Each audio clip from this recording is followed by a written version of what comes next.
What's up, guys? Welcome to another video. So this episode we have a really special treat. It is the first video of the series Raw and Real, and we have my mom who is here for the first time on camera. So for those of you who don't know, the business has been built around her. She is the business owner and it's a family-owned business. So you see a lot of me, but she's in the background, she's working super hard and she's always there. So it's important to show you guys what is the background of the story. One of the main reasons why we wanted to start the series Raw and Real with this particular episode is because there's a lot of people that don't really know what it takes to build a business. It is fucking hard. You need to sacrifice a lot of things. You need to work very hard. There's no like a 35-hour week. That does not exist in business. You need to work all the time. And it's an easier way for us to kind of show you what happens in the background of the business. And we're gonna start with Danielle's story and how she started and, you know, just give you some more insights of how Meta Esthétique was built over the years. So I guess the first question that we should ask is, how did you get into this? Like, how did you know that you wanted to do this from the beginning? I always knew that I wanted to be an esthetician. Don't ask me why. I was 15 and I was fantasizing of owning my own business and saving money, working for pizzeria until 3 o'clock in the morning, in a department store, in a clothing store. Enough that I accumulated enough money under my mattress. The good old tricks. Yeah, to the surprise of my parents. Paid for a chair, a steamer lamp, a high frequency. Like the basic stuff you needed to have your own little kind of equipment. That by year number 2, because my courses then were 2 years long. And so 1 year was more theoretical with a little bit of practice, and the second year was more practical. Yeah. And we had internship once a week on Fridays. Yeah. In a professional establishment. Okay. Which I retained the job. Of course. 6 months later. Yeah.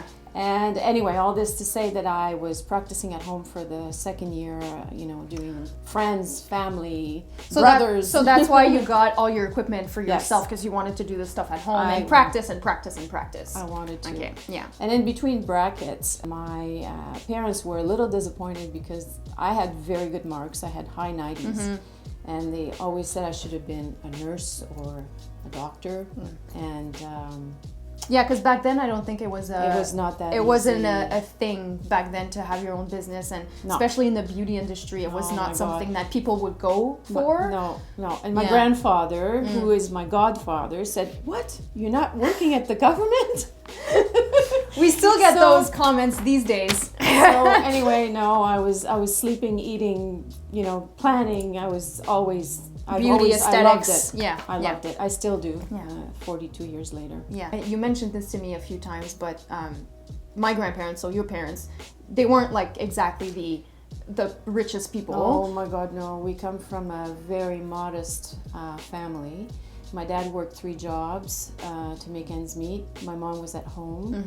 And for my first loan, actually, my father co-signed for me because they had very good credit, but they had no disposable income to speak of. I borrowed $3,000, which today would be the equivalent. Like 30 grand or something like that? Yeah. Grand. It was like 25% interest. It was super high. So I paid my dad back, or the loan back in a year. I made an application to move into the office tower of the same building at the Inn of the Provinces, then on the corner of Queen and Lion.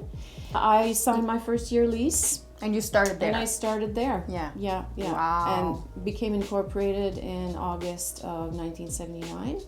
And opened for September 13th, 1979 upstairs. But just to put people into the context, back then, there was not a lot of places. Oh my God, like aesthetic places was like... No. They were what, like 2? 4, maybe 3. Yeah. There was one in Hull, a big box, which we called a big box. Yeah. There were 2 in Ottawa. Wow. So 2 aesthetic places in Ottawa, that's it. Yeah. You see how the market has evolved, and today there's a lot of beauty places, and so it changed a lot. It changed a lot. Yeah. when you compare how it is today, even though today is still hard to get a loan for aesthetic services, aesthetic salons, then it was like impossible. I had to make a loan again after a year when I moved upstairs to establish myself there. And I borrowed $10,000 with the help of a friend who worked at a Caisse Populaire. Otherwise, there was no way. So it's just to say that you didn't have money, like you didn't have family money or anything to help you out. You had to work 3 jobs, and I think you mentioned this to me before, but she actually didn't pay herself for the first 5 years. Oh my God, no. So I think that's something that a lot of people don't really understand, is that when you start a business, even today, paying yourself is like, it's like the last thing on the books. Like you've got to put money into your business and you got to grow it, and the only way to do it is to actually disregard your salary for a little bit. Absolutely. So that you can grow your business and then make money in the long run. So for me, it was everything about the business. Yeah. I was living at my parents' for the first year and a half or so, then moved into my own apartment. Yeah. But I still was able to make it so that I'd pay my gas, get to work, bring my lunch. You were still living in and I shared the apartment with someone, so it was shared, accommodation. Yeah. So, it worked. It was like being a student, but working on my project. So, very interesting. There's another topic that we talk about, and it's how before, when the style of working in an aesthetic place, what was your attire when you worked? Because that's really interesting. Very interesting. Yes. Well, it was very glamour. Yeah. I worked with high heels. Like 6-inch heels kind of thing? Oh yeah, high heels from the morning to the night. I was younger. 12-hour shifts. 12-hour shifts. I was dressed with Oscar de la Renta, Christian Dior. I was really dressed to the night. Makeup, 2 false pairs of false eyelashes, top and bottom, as if you're going to a gala. Yeah. I mean, and people came to see me because of that. Oh, you know, I mean, people came to see me and went, "What are you going to wear today? Like, what is she going to wear today?" And then when I walked out, I had a hat. I didn't have gloves because it was out of fashion then. But I had everything. Yeah. And that was my way of expressing myself, not being able to do that on weekends because I worked 6 days a week. 12-hour days. I compromised a lot of my 20s. No social life. No social life. No social life. But it's fine. I still would do it again today. Compared to the environment that you worked in the past and today, there's a lot that changed, right? So what do you think are the biggest changes that you've seen throughout the years in the environment? Well, to name a few, we did disinfect. We used alcohol, we used Dettol, but we used to use sponges for doing facials, scrub them or put them in the laundry if you had laundry facility. And soak them in Dettol and reuse them the next day until they fell apart. That was the way it was. We filtered the wax. That was disgusting. But we filtered the wax, and the idea behind that was that the wax was so hot that it killed all the bacteria that could have been in there. No gloves, of course. That would be a no today. Like, oh my God, it wouldn't pass. No, it wouldn't pass. Can you imagine you strip someone off and then you take the strip and you dilute the wax to get the hairs out, and you reuse the strip, or you reuse the wax, or even the strip. Actually, when I started working at the place where I worked, my first job, the strip was new. Okay. The wax being filtered was the big hot wax. The hard wax. Yeah. So I brought the strip wax, which was amazing because faster. You throw it away. Right. Yeah. Faster, yes, in a way, but more expensive. So they had to make a choice. Yeah.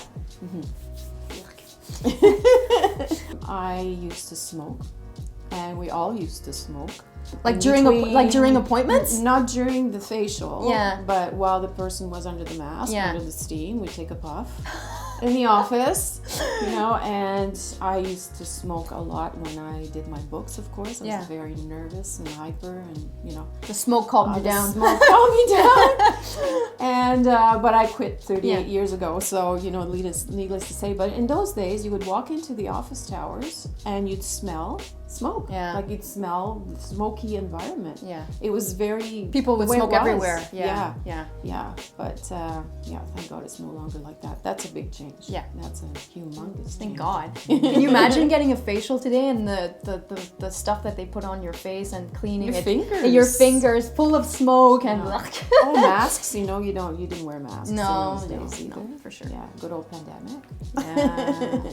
In all of my years in business, I went through 3 recessions,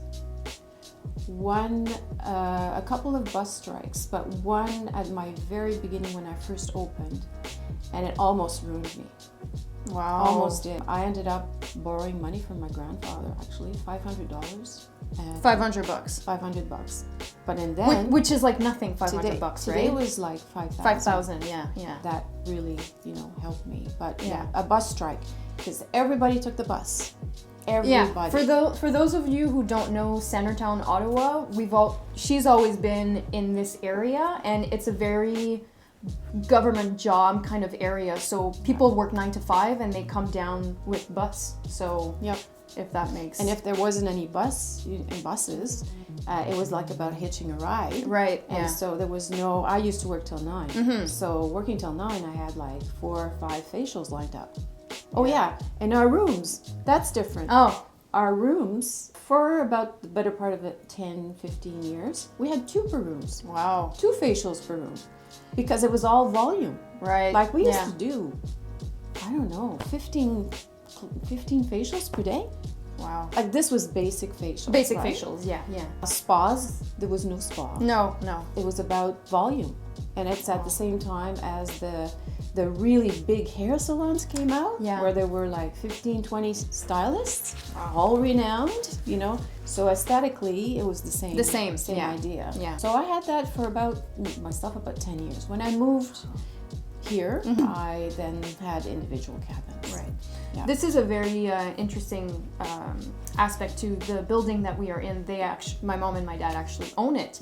And if you know the place, it's a little white chapel that has been renovated to have like a fully functional building. And I think that's really interesting to talk about because it's an original story, and not everyone would kind of jump into that, especially with like newborn babies and a small business, and like what they did was fucked up. Like you wouldn't see that.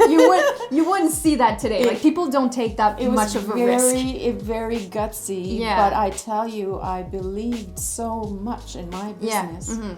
I had a good business going. Yeah. I met my future husband a couple of years back. He's an engineer, and he was able to do a lot of renovating himself. We saved a ton of money.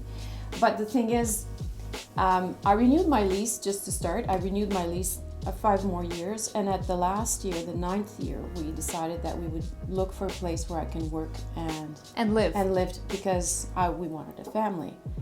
And it took us almost a year to find this place. And the only reason we bought it is because it was like an old chapel. So it was like a 25, 30-foot ceiling. We were able to add the floor so that we would have our home upstairs, and the zoning applied for it. So you used the airspace to build the air. Yeah. But it was major.